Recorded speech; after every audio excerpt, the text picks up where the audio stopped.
Welcome to this video. My name is Eva, and in this video I talk about the raw vegan diet, of course, and I answer some questions.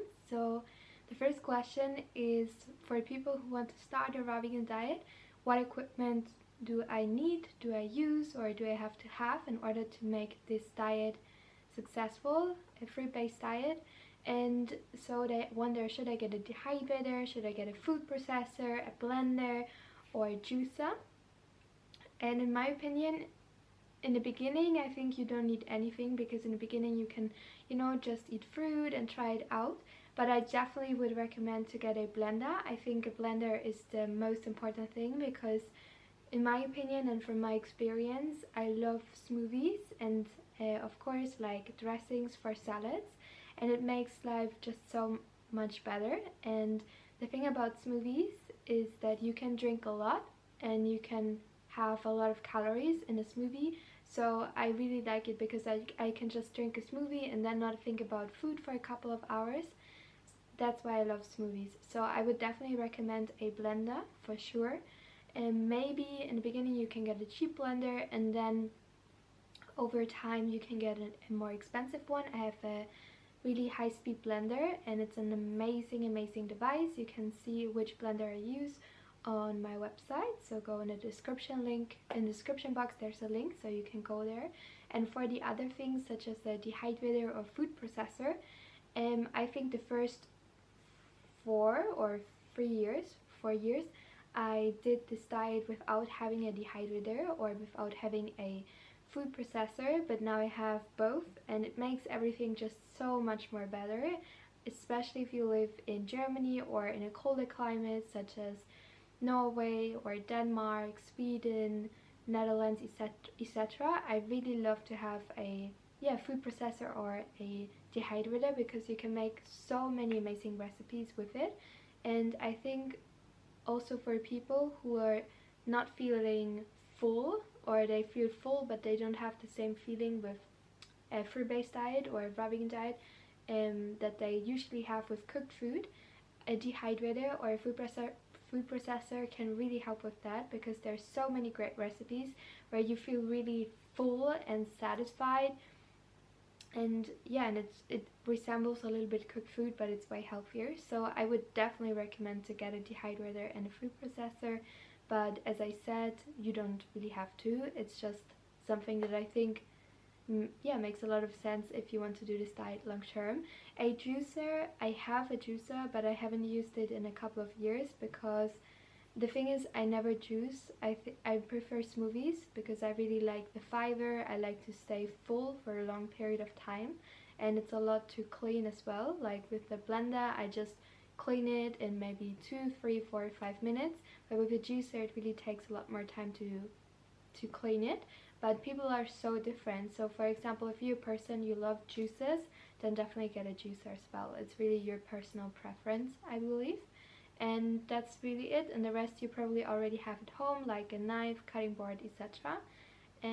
Yeah, but definitely you can do a raw fruit-based diet without anything. For example, I went on vacations for a couple of weeks and I just had a knife for a cutting board, and that was it, and I made it work. So pretty easy. The next question is about fermented food. Do I eat fermented food, and is it healthy, etc.? I don't eat it regularly. It's just more like a treat or something. I eat it sometimes. Why? Because they're usually, at least when you buy it from a store, there's so much salt in it, and I don't feel good after eating so much salt, so it's more like a treat. And yeah, so that's the thing. I mean, it's, if you eat fermented food, it's still much better than junk food or anything like that. So yeah, if you like it, you can definitely eat it. I think it's just full of salt most of the times. But I've personally never did it, but some friends of me, they made their own fermented food without using salt. I have no idea how it works, but maybe that's an option that you want to consider. The next question is, how do I feel full on a fruit-based or a raw vegan diet? My recommendation is to if you have a dehydrator and a food processor, then make delicious recipes, because there's such a big difference between eating an apple and making a raw vegan recipes out of, for example, banana. Like if you put in a dehydrator kind of a porridge of, like, okay, you process in a food processor banana, apple, raisins, and then you put it in a dehydrator and let it there for just even 1 hour. The mixture becomes super flavorful, super dense, and it's really filling, and it's a completely different feeling than if you would just eat an apple or one banana. It's completely different, whole different experience. And yeah, that's really great advice to how to get that dense feeling. And another thing is, it really takes time as well. So yeah, I don't know, over the years you will never, like, there's just a different feeling of feeling full after cooked food and raw food. But I think over the years I come to appreciate a lot more the feeling of raw food, because you just feel always energized, and you feel always like having energy. So it's just about also appreciating that it will never be the same. It's not the same, but it's a different feeling, and it can also give you a lot of like positive pros. So yeah, that's my one recommendation, is to really try out different recipes, learn to make different recipes, make delicious recipes, buy ebooks with raw vegan recipes. It's really worth it. And the next question is cravings. Do they go away over the years? I would definitely say it depends.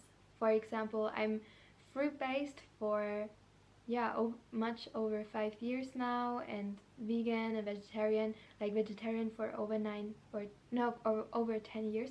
So, and I still have cravings sometimes, not for meat. I think for me, just this connection is really there, that meat is just dead animal, so it's more disgusting than really something I crave. But with cooked food, the craving sometimes is still there, especially if I'm hungry and if I'm with people who eat delicious cooked food. So for example, I was on a vacation with my mom, and we did, for example, a day trip, and it was really hard to eat raw vegan and to eat enough calories from raw vegan food. So I was hungry, and my mom was eating a pizza, and even though I'm vegan for many years, I was like, wow, this looks absolutely delicious. Of course I didn't eat it, but the craving was for sure there. So I think it gets better over the years, but for me the cravings are still there.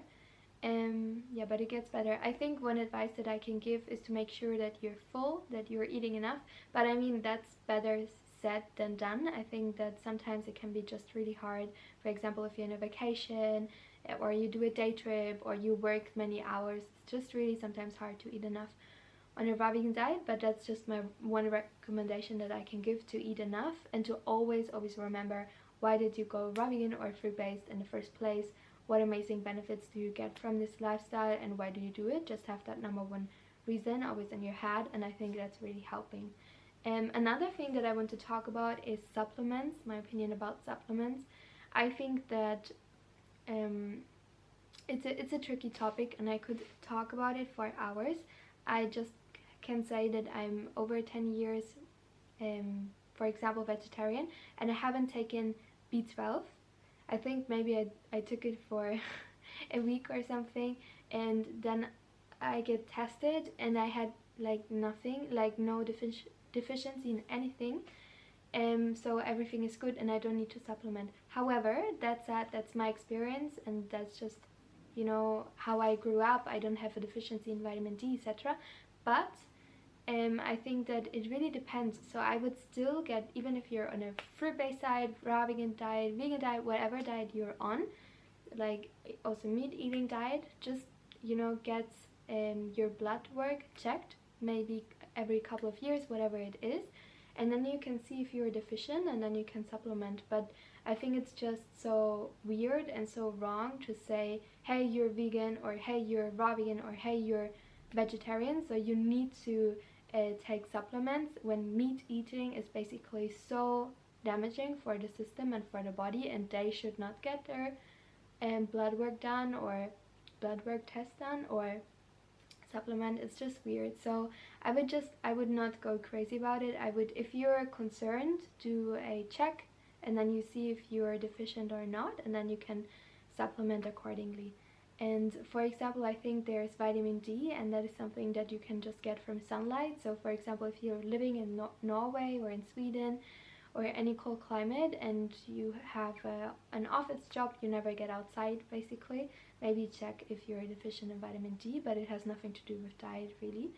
And yeah, another really cool important thing that I want to talk about is that I was in a Facebook group and they wrote a question that, for example, here you can in the corner of the mouth, that's something I got, that it was ripped, demolished, and I think the Latin name for it, the correct term for it, is angulus infectius, something like this, and it really hurts. And I was always wondering, how does it happen, why does it happen, because it's basically like here's ripped and it looks really bad, it looks like, and it hurts of course really bad because you always have, it's watery, so it hurts a lot. And I was wondering, when I went fruit-based the first years, how does it happen? And now I realize it happens whenever I eat for example like too much super acid fruit or unripe fruit that has a lot of acid. So for example, if I eat pineapple that is unripe, the acid will will damage my corner of the mouth. It doesn't happen to every person, but to me it happens. The same is with, I don't know, I think the English name is kiwi. The same happens with kiwi, or just with oranges that are not ripe, and I eat too much of oranges, the acid will hurt the corner of my mouth. And I think it's really important to mention that, because in this Facebook group there were so many people saying, yeah, like it's a deficiency in something, and I don't know, it's like really making a lot of drama of it. And I think I never have it, I just have it when I eat unripe super acid fruit. So really important, if you have that, know that you should not eat unripe acid fruit, because it will cause probably like your corner of the mouth to be demolished. So yeah, really important. And I think also about that, it's important to understand that in Facebook group, if you post a question, there are so many people who have no idea about this lifestyle, and they have never tried this lifestyle, or maybe they just tried it for 1 month or a couple of months or a couple of weeks, but yeah, they just have no idea, and then they give advice. And when you do this diet for many years, you just realize it makes no sense. So be aware of that not everything that is posted in Facebook groups, like the answers, are actually helpful or actually correct. So yeah, just keep that in mind. And I think that's all the questions I want to answer. Maybe a super short one is, do I prefer high fat or low fat? Of course I prefer low fat. I feel much better on it. I feel much more energized, excited about life when I eat low fat, but I still eat some fat. So this is the video for today. I really hope that you enjoyed it. Yeah, I really like to talk about raw food. It's my biggest passion. And yeah, so a lot of videos are coming, and I'm really excited about that. If you want to learn more about a fruit-based diet, a raw vegan diet, then definitely check out my ebooks. You can see them on my website. You can also follow me on Instagram. I have really great content over there as well. And if you like this video, then please give it a like and subscribe to my channel. And yeah, just maybe if you want to share your experience about a fruit-based diet or a raw vegan diet in the comment section, I would love to learn more about you as well. So yeah, a lot of love from me, and I hope you have a wonderful day. Much love, and see you soon. Bye bye.